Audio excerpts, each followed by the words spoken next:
Bien, presidente, en otro tema, ¿nos podría ampliar cómo es el acuerdo para que Suiza represente a México en este conflicto con Ecuador? Entiendo que hubo la firma de un convenio. Si nos lo pudieran ampliar para que represente los intereses de México. Bueno, básicamente es que se cuiden los bienes de México, que se cuide la embajada, para que no sufra ningún daño.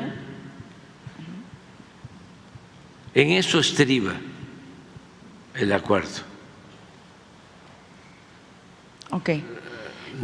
Estamos esperando que la Corte de Justicia Internacional resuelva sobre lo que nosotros consideramos pues fue una violación al derecho internacional y una violación a nuestra soberanía, el asalto a la embajada de México en Quito, en Ecuador. Bien, presidente, la semana pasada… La agresión a los diplomáticos mexicanos. Bien, la semana pasada se dio a conocer que por cuarta ocasión se pospuso el dar a conocer la penalidad de la condena a Genaro García Luna por los delitos de narcotráfico, falsedad de documentos, delincuencia organizada. Esto porque, bueno, su representación legal ganó tiempo para, desde su perspectiva, ofrecer pruebas en favor de su cliente. Mi pregunta va encaminada a cuál sería para el Gobierno de México, para el jefe del Estado mexicano, la pena más adecuada, la condena más adecuada que debería de recibir García Luna, tomando en cuenta de que el exsecretario de Seguridad Pública de México fue declarado culpable de todos los cargos que se le acusaron por proteger al cártel de Sinaloa utilizando su cargo como secretario. La penalidad que se contempla ya en Estados Unidos, de acuerdo con su ordenamiento legal penal, va de 20 años a cadena perpetua. Para el Gobierno de México, para el jefe del Estado mexicano, ¿cuál sería la pena adecuada, la condena en años y días y meses que se debería dictar en contra de García Luna? Fue un asunto muy grave porque en ese gobierno, encabezado por Felipe Calderón, que inicia con un fraude electoral, pues las organizaciones criminales, el narcotráfico, se infiltró en el gobierno. En los hechos prevaleció un narcogobierno.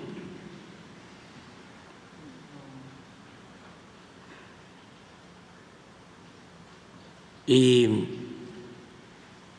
hay las pruebas suficientes, porque no solo son las acusaciones, sino es la acumulación de dinero.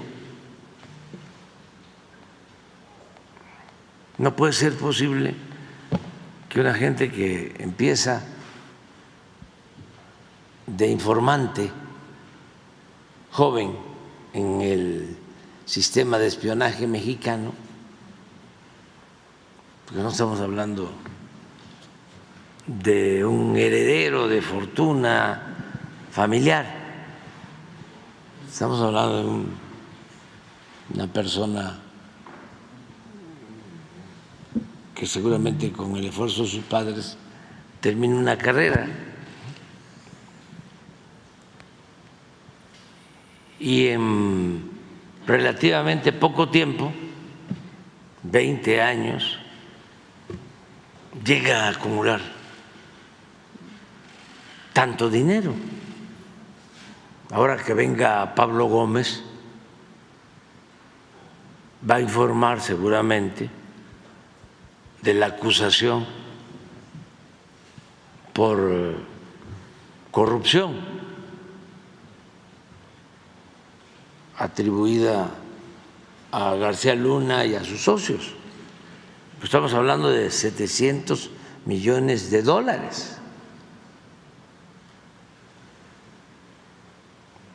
Entonces, ¿cómo sucedió esto? Yo escribí algo en mi libro.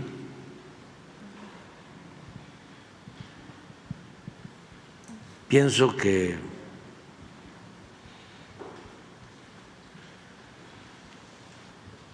si no estaba enterado de la gravedad de lo que estaba pasando Felipe Calderón,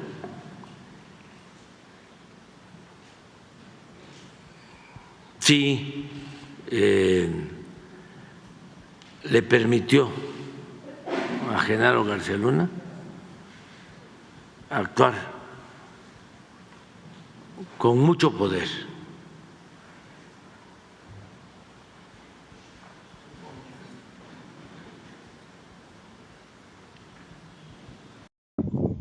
López Obrador da el banderazo de salida a su reforma pensionaria. 280 jubilados recibirán el primer pago del Fondo de Pensiones Bienestar.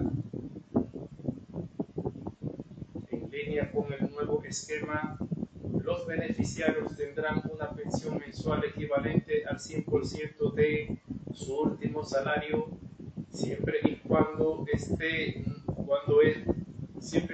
este no exceda a los 16.777 pesos. El fondo arranca con 44.894 millones de pesos. El presidente Andrés Manuel López Obrador ha otorgado los primeros pagos complementarios como parte de su más reciente reforma de pensiones. A partir de este lunes, 280 trabajadores adscritos al esquema de retiro de pensiones de 1997 y que percibían un sueldo menor de 16.777 pesos, recibirán un fondeo adicional por parte del gobierno federal para alcanzar una jubilación equivalente al 100% de su último salario. La Secretaría de Hacienda ha informado que el Fondo de Pensiones para el Bienestar inicia con una bolsa de 44.894 millones de pesos, una bolsa recaudada de las afores inactivas y no reclamadas, así como de aportaciones de la Secretaría de Hacienda y de las paraestatales militares en el banderazo de su salida de su reforma de pensiones. Y con la presencia de un puñado de jubilados, López Obrador ha hecho un balance de su gobierno. Se ha logrado reducir la pobreza en México y se ha logrado reducir la desigualdad, y ahora el pueblo de manera acertada decidió que continúe la transformación. Fue muy contundente el mandato del pueblo para que se le dé continuidad a la transformación, indicó López Obrador. La Secretaría de Gobernación ha hecho hincapié en que con este cambio se pasa de un sistema pensionario de cuentas individuales a uno mixto, donde también participa el gobierno